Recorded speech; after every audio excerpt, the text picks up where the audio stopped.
Hello, boys and girls of the ancient world. My name's Cameron, and I've got something very special to share with you tonight. It's my oldest surviving carving and the book that inspired it when I was just 7 years old.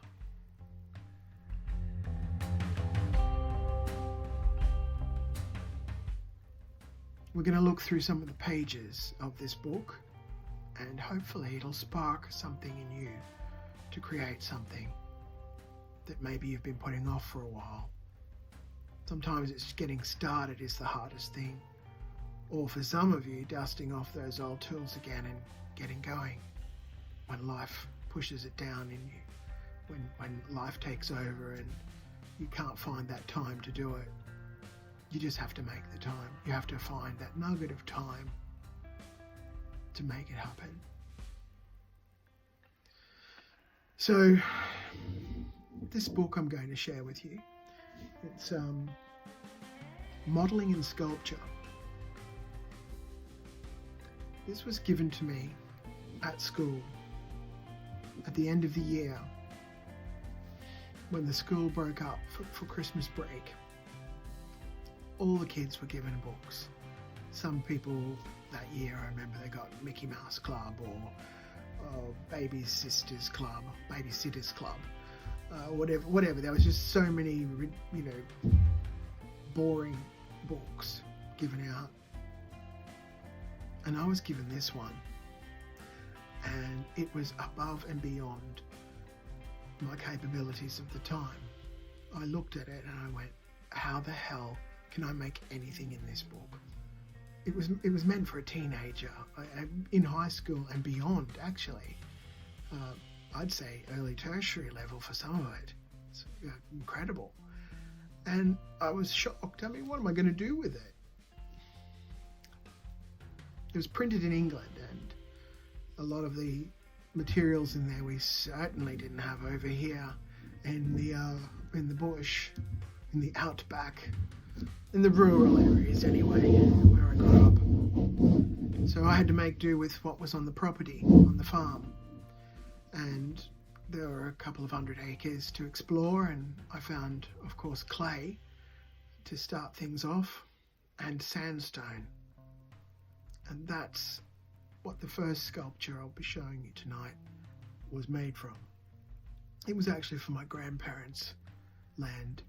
They had a different kind of sandstone. It was much denser, much harder to carve, and certainly I got many a blister carving that stone.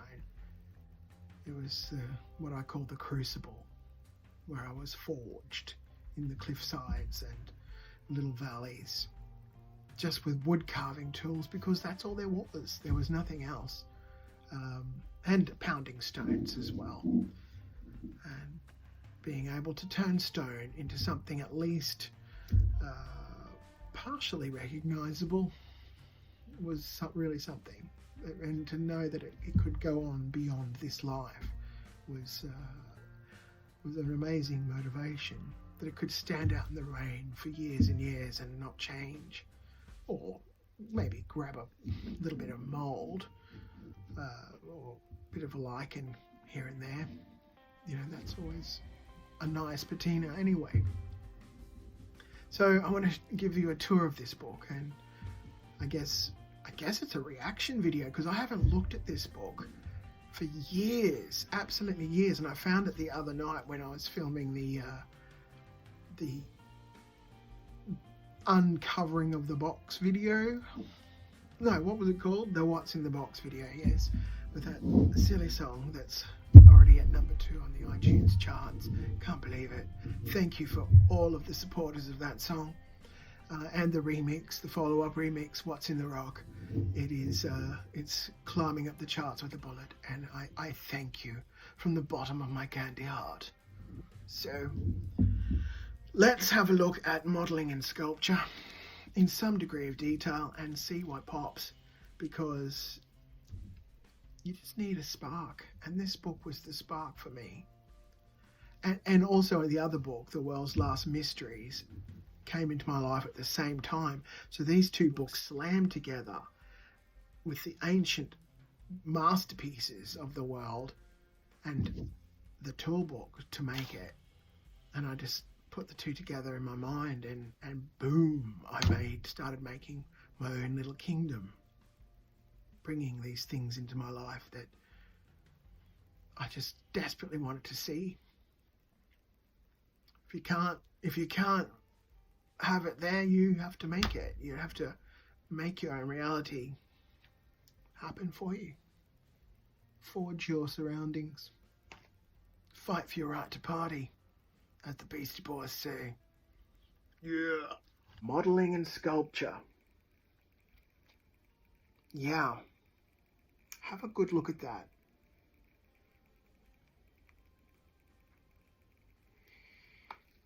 Now, this is tertiary level. If you look at the artwork, have a goddamn look at that lion there. It looks like a lion, a striding lion from Tutankhamun's tomb.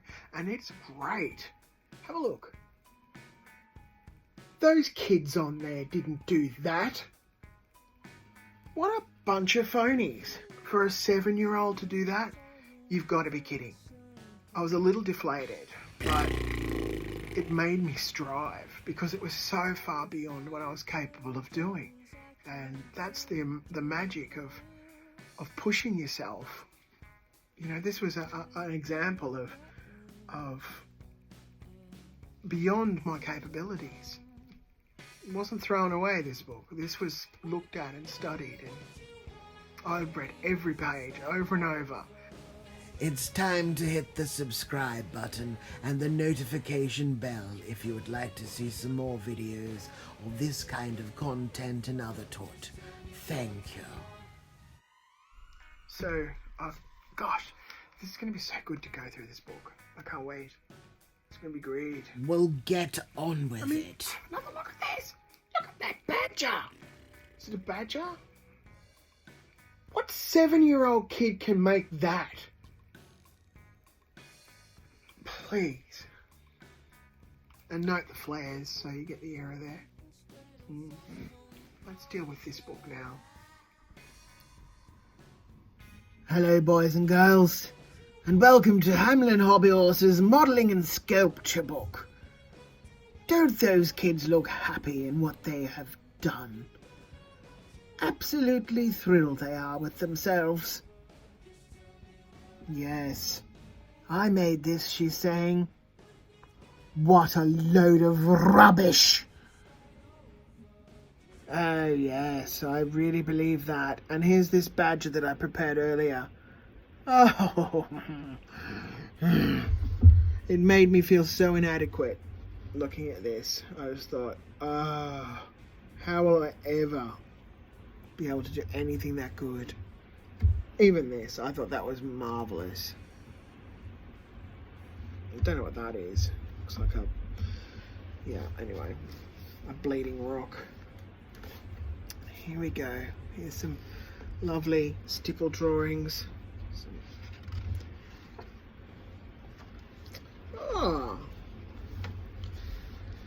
Presented to Cameron Reek, Grade 3, Arachula State School. 15th of December. Yes. Grade 3. Fair enough. This carrot woman, I guess, could be done if one could be bothered. And if they had a walnut tree, you could put a walnut helmet on the thing. I mean, yeah. She looks free and happy, but I have done some vegetable art, I must say. It's good to spruce up the plate for an event. I don't do it for myself. It's ridiculous. Here are the contents. A quick look at those. Plasticine, clay, plaster, cement, polystyrene, wood, stone, paper, tin foil, basket cane, lino, living sculpture, which I didn't quite appreciate at the time, but I do now, metal, wax and collage.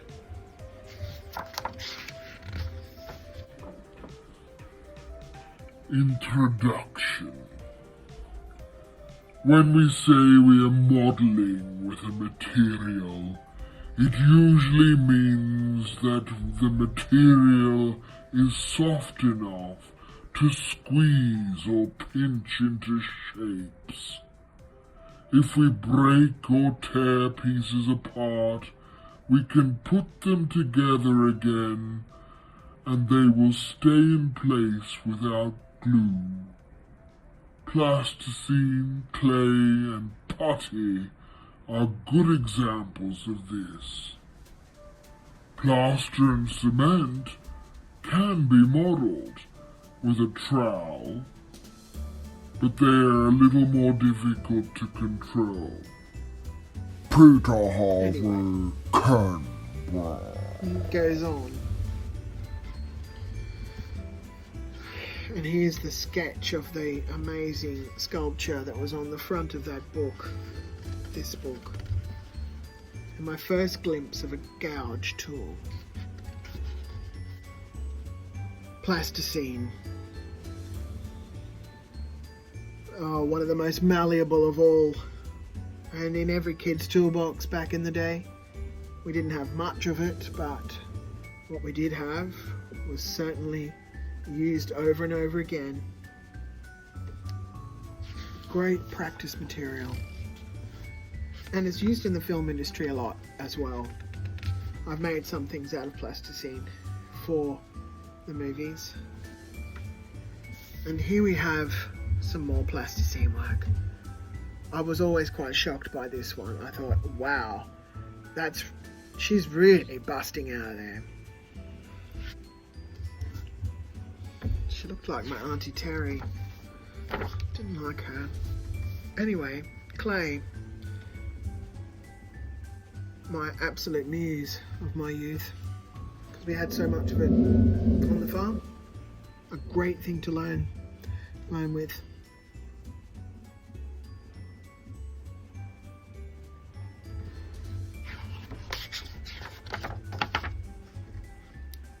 Clay, clay, clay. Now look at this. This is a wonderful piece. It's mermaids with a sailor. I guess they could be sirens, really. It almost has a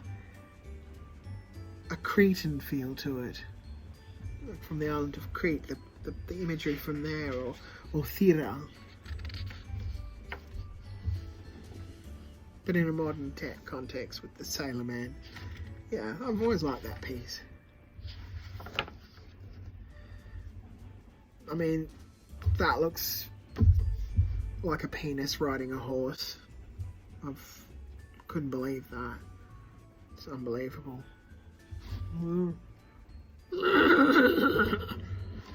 These ones are quite good. Yeah. I thought that was just... That's always haunted me with this one. It's just like, what a waste of clay. Looks like a beached dugong being cut up ready for cooking in a stir fry or something. It's just, I find that disturbing. I've always not liked that picture. This one reminded me of the surface of the Death Star in Star Wars. I was always amazed by the detail in that.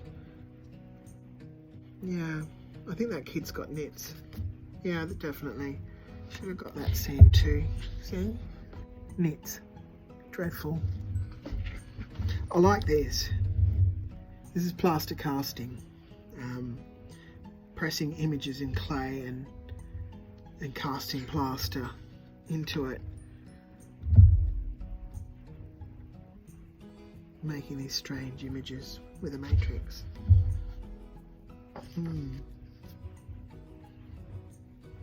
Very good. Yeah. All inspiration, and there's a lot of modern, for the time, modern conceptual art here. It wasn't just all chickens and horses. Sort of abstract pieces to inspire. It's heavily illustrated, isn't it? Oh, here we go. Here's one of the real lightning bulb pictures in this book. Cement. My goodness. that came much later in my life, and it was taboo almost for me as a kid. It was an adult's material to work with, and it had a sense of danger to it for me, because it goes off, it sets, and in the cartoons you used to see some of the cartoon characters being stuck in cement and never getting out ever again. It kind of terrified me. But if you understand that I got this book ahead of The World's Last Mysteries, and what's on the cover of that, the Aztec calendar.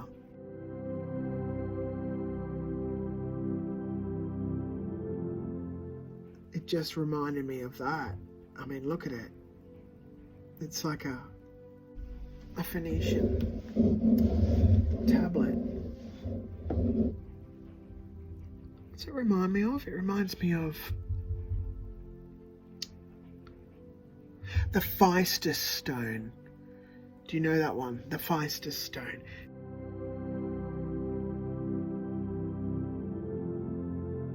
It's never been properly deciphered. And yeah, this definitely, I wanted to do that. Oh, as soon as I saw that, the earliest possibility of my skill set improving, I did. I made several discs of wonder, and here's the moulding technique, if you will, of cement being poured into the design you've impressed within the clay or the plaster. Marvellous. Totally inspirational. Oh yes, level grade 3 here. Here we've got some grade 3 artwork here, yeah. Yep, I'm 7 years old and I'm able to make this. Thank you very much. Good Lord. So cute. Now that seems reasonable. Now that looks like a Sumerian duck weight. Done several of those. Oh, I loved this. This one here. Yeah. I used to gather up broken branches from trees, really old trees, and assemble them into dinosaur skeletons in the paddock, life size. So you'd get a piece of wood that had a hole in it, and so that would be the eye of the skull, usually the root part of the tree or something that had dried grey, real light grey in the sun over years and years and years, and the limbs of the tree were the limbs of the dinosaur, and I'd lie them on the paddock and make a dinosaur. Oh, it was fun. I'd get people to come and have a look. I found a dinosaur skeleton! So I wanted to see one. Okay, polystyrene. Again, I think that's above and beyond what I was capable of when I got this book. I just went, oh my goodness, how do you do that? I was making a lot of things out of polystyrene, but it wasn't swans. And what have we got here? Yeah, polystyrene flowers in her hair. Yeah. She's very sweet, but if she was responsible for the sculpture underneath, well, that's more like it. It looks like a melted dog. Not good. More what I would have expected to see in this book. That's absolutely shocking, and actually she should be given a written warning about that. I wouldn't submit that.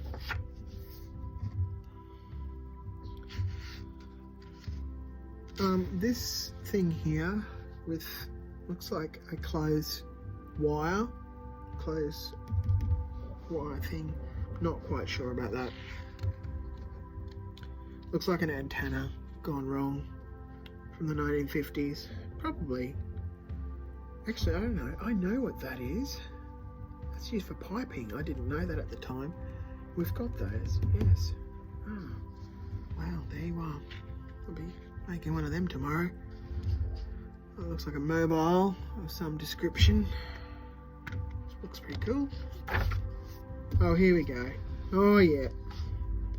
It always reminded me as if it was Tutankhamun's striding line because of this light stripe in it.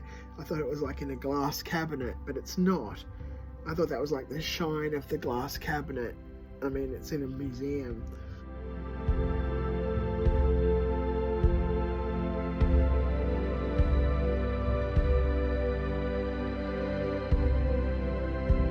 It's that good. I just think, yeah, I've always loved that. I think that's cool. I've always loved that too. I thought I was capable of that. Anyway, yeah, it's unbelievable. That's an interesting one. Cat and a mouse. Stone. Oh my goodness. I flipped my lid when I saw this section here because I wanted to make these chess pieces out of stone. And all I was capable of was painting a stone and making a pet rock. So this was the next level, wasn't it? Here's some assemblage of tools here. Nails. Looks like a screwdriver, but it's supposed to be a chisel. Didn't have many of those things. And here we go. This picture here, that one there, inspired the carving I'll show you.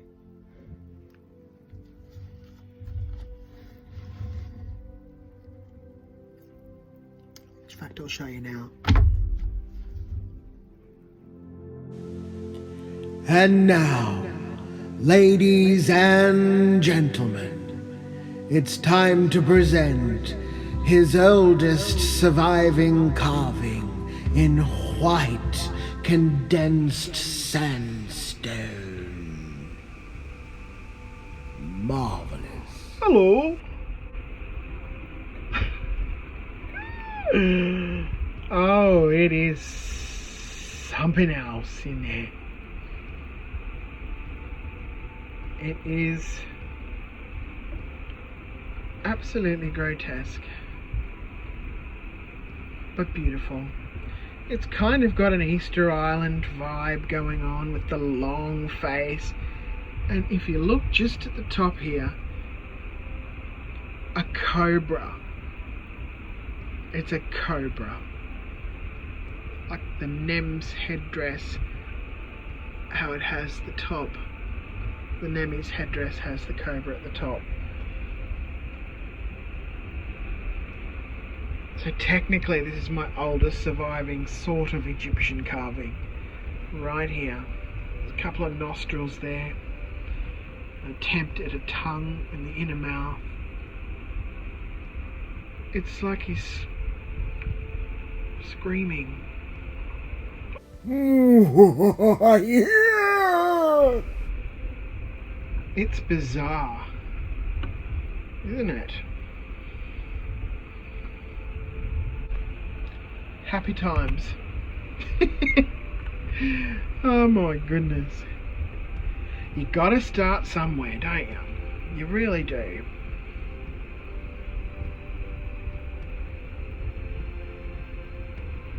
Absolutely wild. Anyway, this was the essential book that got me going on stone carving.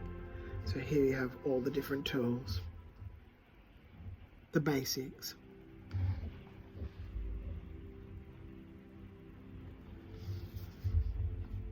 Utterly wonderful, utterly inspiring. And again, another grade 3 level of art here. Thank you, sir, for giving me this book. I'll see if I can get something like that done, ready for grade 4. Thank you. Thank you, sir.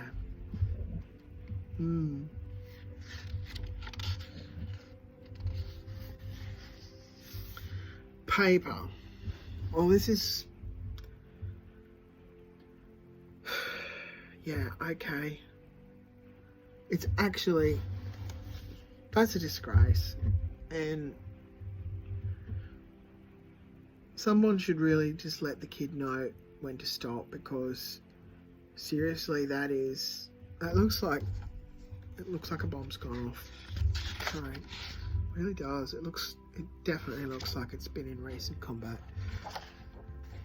Yeah, it's a waste of material. Next. This one always interested me. This cutaway seat, like a bin, and you put these spirals in and you can put a seat in there. I thought that was really clever. And this funny little mask, very reminiscent of Peppa Pig, decades before. Goodness me. Aluminium foil. Or aluminum in the northern Got hemisphere. right into doing that stuff with aluminium foil, I went through so much aluminium foil. I just loved it. Used to make all sorts of things, and it's probably because of this. I thought, yep, I like making this stuff. Yeah. Look at that fashion. That is high fashion right there. Foil fashions. Finger puppets. Did that too. It's good fun. Good fun. Embossing for books. Oh yeah. Shiny, shiny, bad times behind me. And this, you could do this with your Matchbox cars. You could add things to your cars. I used to put wings on mine. Not those kind of wings, more spacey wings. Boat wings. Aluminium foil's great. You should really get into it. Basket cane. Next. Too domestic, too kitcheny. I love the kitchen, but no, I don't want cane. I like cane. Actually, I did some weaving. Yeah, it rots. I haven't got time for cane. Lino.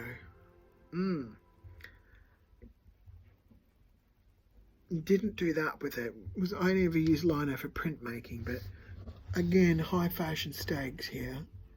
High fashion lino. It's very good, actually.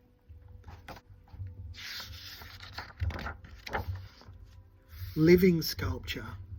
Yes. Making things live in the landscape.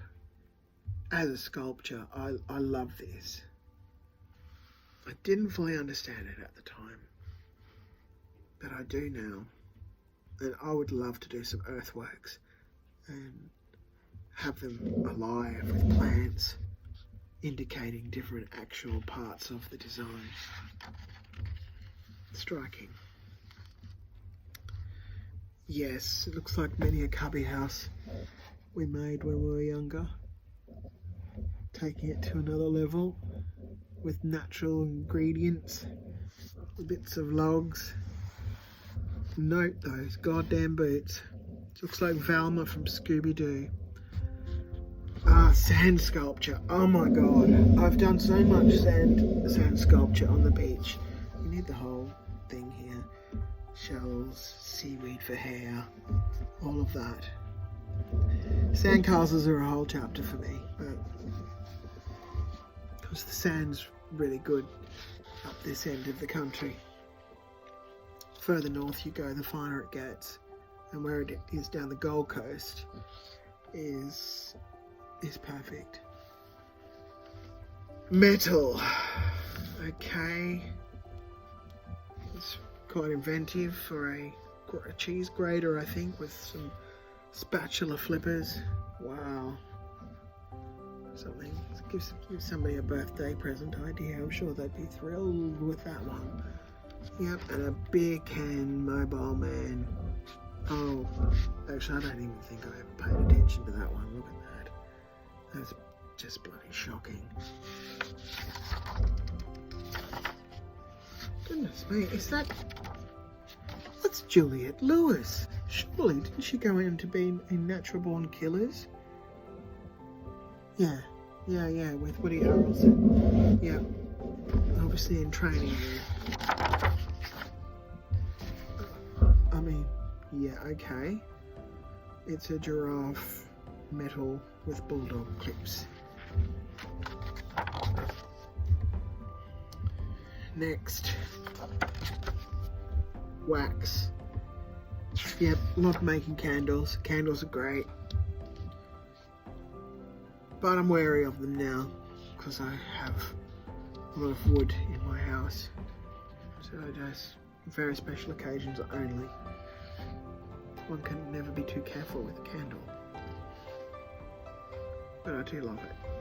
Collage.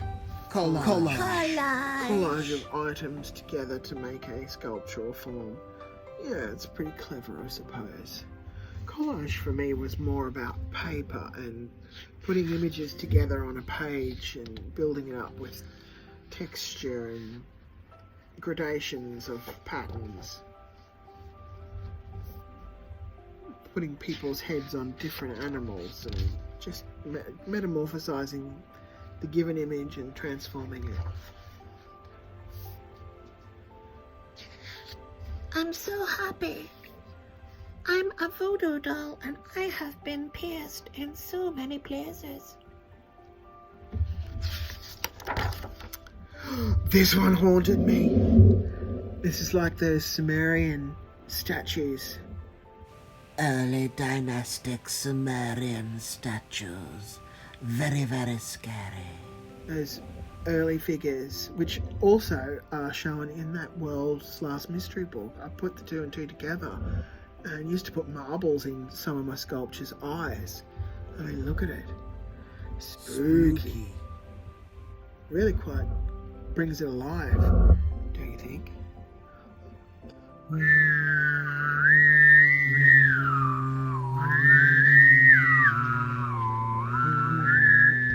Yeah. What? That's it? No finale? No content? Nothing? No credits? What fresh hell is this? Question mark indeed. And there you go, boys and girls. That's the end of the book. This is the book that started my journey.